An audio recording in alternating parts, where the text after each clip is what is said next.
Uh, Lisa here. I was following a blogger tutorial on how to make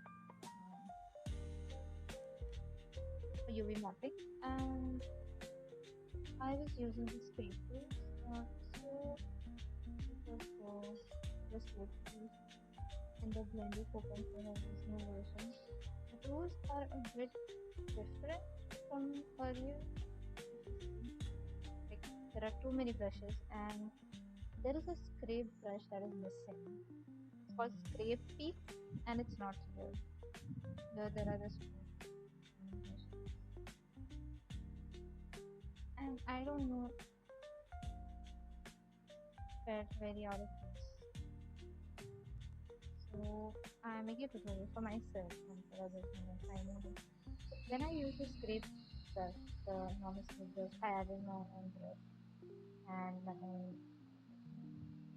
and it's coming really disgusting. Like it's not scraping the top properly and it's making this very weird topology which I don't like. And I struggled a lot making this model scrape. This is the top one.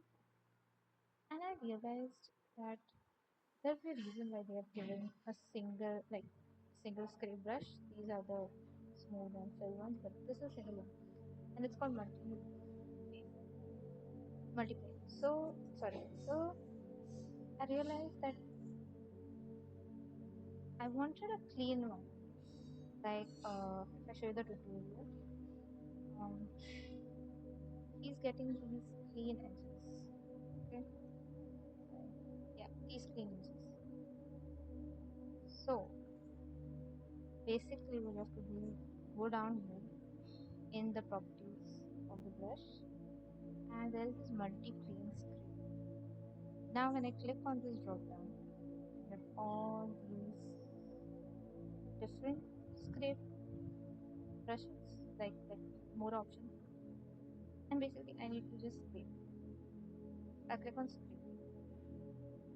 Now there is the scrape plus and peaks, which was the original scrape brush which we were not finding. Now when I click on this, wow, beautiful. It is scraping easy. That is normal. Can't